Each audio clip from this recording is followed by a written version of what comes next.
Hello, c'est Chris pour améliorer ses photos. Aujourd'hui nous sommes avec Clémentine qui est juste derrière l'appareil photo et donc vous la verrez après dans le montage vidéo. Alors je vous mets rapidement mon livre juste ici, vous pouvez cliquer sur la fiche et vous pouvez cliquer même sur mobile, donc ça veut dire iPhone, iPad, Android ou ce que vous voulez. Vous pouvez cliquer dessus pour télécharger mon livre gratuitement qui vous apprendra à faire un magnifique flou d'arrière-plan pour avoir des photos toujours très nettes et supprimer le bruit numérique. Ça vous engage à rien, donc cliquez dessus, allez voir si ça vous intéresse, vous rentrez votre nom et je vous l'envoie par mail. Alors j'ai reçu 2-3 mails d'abonnés qui m'ont dit qu'ils n'avaient pas reçu le livre par mail. En fait le mail il était simplement arrivé dans les spams, donc allez bien checker vos spams. Voilà, maintenant vous allez rencontrer Clémentine, c'est parti.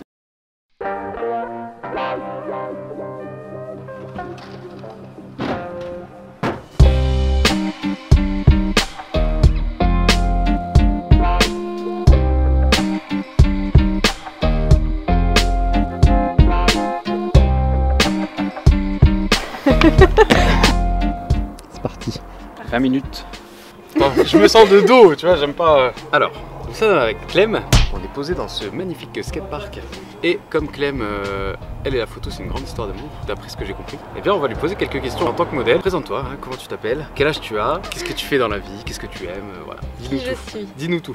D'accord. Moi, c'est Clémentine. J'ai 28 ans. Dans la vie, je bosse dans le social.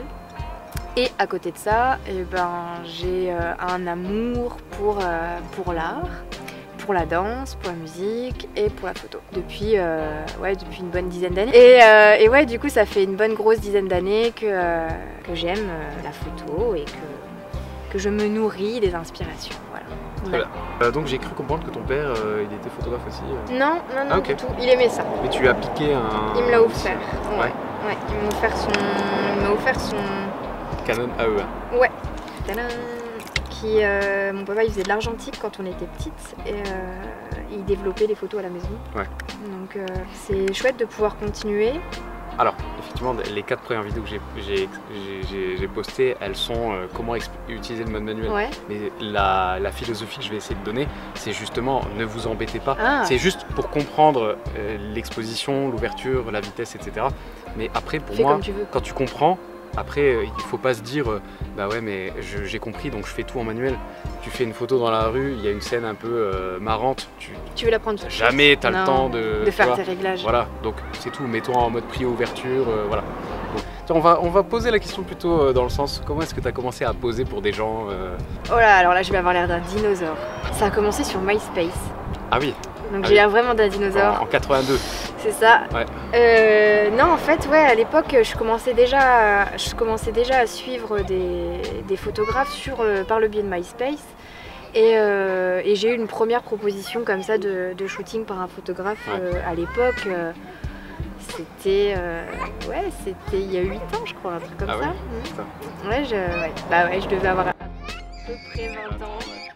Et c'est vrai que c'était extrêmement stressant. Ouais. En même temps, j'en avais envie et ça m'a plu. Et en fait, l'échange qu'il y a entre le photographe et le moment où tu poses, c'est ce que je préfère en fait. Ouais. C'est vraiment de passer un temps où tu essayes de créer quelque chose. Ça marche pas.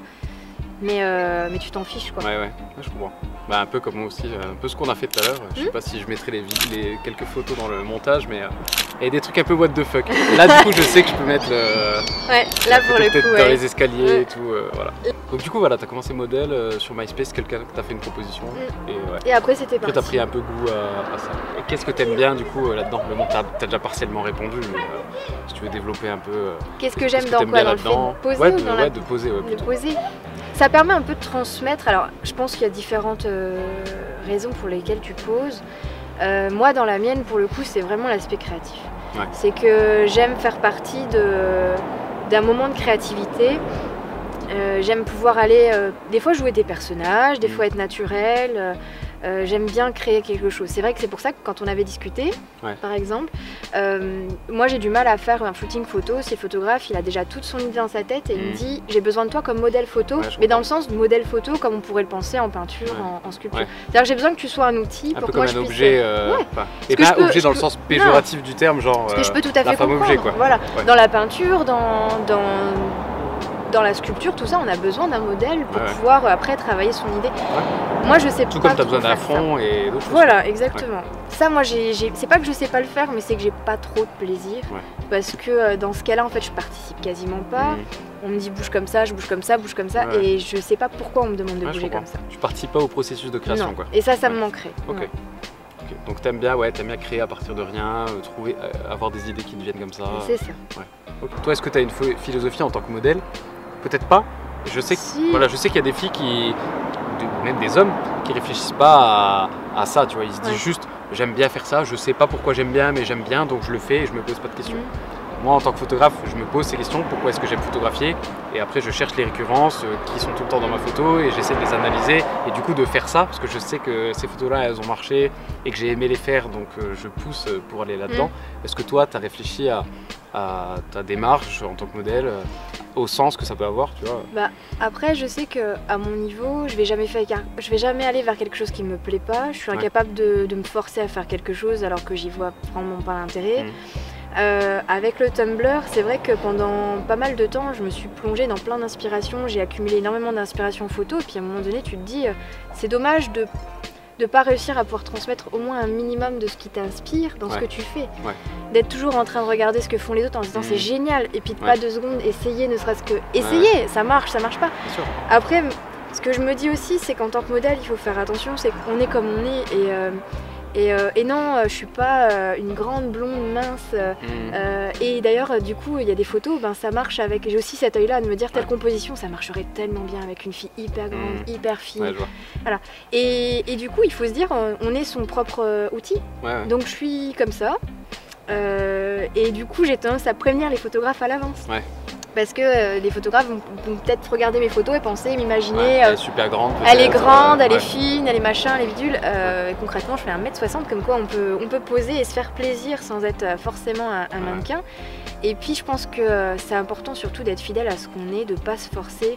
Je conseille beaucoup les filles d'y aller au feeling. J'ai jamais eu besoin de venir accompagner une séance photo parce que j'ai jamais accepté de séance photo avec des personnes. Tu ressentais pas je ressentais pas. Je suis jamais allée à un shooting si j'avais une légère appréhension. S'il y a une légère appréhension, c'est déjà que c'est pas bon. Donc j'ai jamais eu besoin de mettre des sécurités comme on peut nous entendre conseiller en tant que modèle. Faites en sorte qu'on sache où vous êtes et tout et tout. Tout simplement parce que j'ai toujours pris le temps d'avoir toutes les discussions avant. Pour moi, un photoshoot, c'est pas juste tiens, ça a l'air sympa ce que tu fais, on se donne rendez-vous demain à telle heure. S'il n'y a pas toute la phase où on parle, on vérifie que les inspirations sont les bonnes, il n'y a pas de partage et pour moi il n'y a pas d'intérêt. Non mais c'est bien, c'est bien. Du coup ça me fait penser, comme tu dis, du coup en tant que modèle tu conseilles de connaître ses forces et ses faiblesses entre guillemets et d'utiliser ses forces quoi. Donc par exemple, alors je sais qu'aujourd'hui on voit beaucoup dans les photos des meufs qui ont des grosses bouches et tout. Donc par exemple, je sais pas, t'es une fille, t'as pas une grosse bouche, mais peut-être que ta bouche elle est jolie, enfin tu vois. Et juste faut pas se dire, toutes les meufs en ce moment sur Instagram et tout, elles ont des grosses bouches, donc je vais faire comme si j'avais une grosse bouche, ou pire, je me les fais botoxer et tout. Non, peut-être que toi, peut-être que t'es belle autrement, peut-être que t'as un beau profil, peut-être que t'as des beaux yeux, enfin tu vois ce que je veux dire. Donc, voilà, carrément. Non, effectivement, je suis d'accord avec ça. Je pense que c'est important de se respecter et de respecter ce qu'on est. Ça sert à rien de se transformer parce que au final vous allez voir une belle photo mais qui vous ressemblera en rien. Après je dis pas, j'ai aimé me grimer aussi et dans la danse c'est ce qui me plaît aussi dans le spectacle, c'est qu'on incarne un personnage, qu'on peut être justement très différent de ce qu'on est et des fois c'est bien, mais ça fait partie à ce moment-là de notre personnage. C'est sympa de jouer un rôle. Voilà, tu dissocies bien les deux.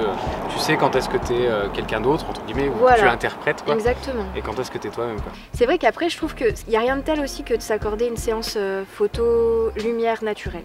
Quand on a des complexes, faites une séance photo en lumière complètement naturelle et voyez comment en fait une simple lumière peut faire en sorte que votre visage est beaucoup plus doux. Vous avez l'impression d'avoir des traits durs, mais en fait il suffit de changer un peu la lumière et vous vous rendez compte que il n'y a pas de retouche, il n'y a rien, c'est juste la lumière qui m'habille à ce moment-là. Et ça réconcilie un petit peu. Photographe, modèle, magazine, est-ce qu'il y a des choses qui t'inspirent, que tu suis en général? Donc des photographes que t'aimes, des modèles, peut-être que t'aimes, je pense peut-être moins, mais peut-être qu'il y en a, ou des magazines, ou je sais pas, des sources d'inspiration, où est-ce que tu piques les trucs, qu'on puisse aussi peut-être nous... Alors en photographe, moi j'ai Sophie Sunt, qui est vraiment pour moi, elle est énorme. Julia Trotti, qui je crois est aussi australienne. Il faut dire qu'au niveau en Australie, en termes de modèles, les photographes, c'est assez fou. Emily Soto, que j'adore, elle a un style qui est très poétique pour le coup. En modèle, j'ai Mimi Lachery qui est juste inspirante au possible. Il y a en France, pour le coup canadienne, on a Charlotte Lebon qui dessine.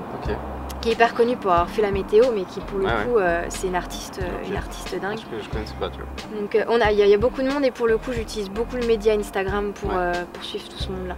Parce que ça permet de... Avec les Insta Stories, on les suit un peu sur les shoots, donc ça donne pas mal d'inspiration. Et puis côté proche d'eux et tout, instantané. Tout à fait. Il y a beaucoup de belles choses. Et tu veux parler encore un peu de ton blog? Son blog c'est Mes Petits Bonbons, elle a pas envie de vous en parler, mais il faut pas le voir comme une pub, c'est juste peut-être les gens ils t'aiment bien, ceux qui t'ont vu ils t'aiment bien, ils ont envie de te suivre, donc ils peuvent te suivre sur ton blog, c'est tout. Oui, du coup pour le coup vous pouvez me retrouver sur mon blog Mes Petits Bonbons, que je tiens depuis maintenant quelques temps, ça va faire 1 an, on a fêté les 1 an en début d'année. 1 an déjà. C'est un blog qui est lifestyle, je l'appelle aussi feel good, c'est-à-dire que le but c'est de partager toutes ces petites choses du quotidien qui font qu'on entretient le bonheur.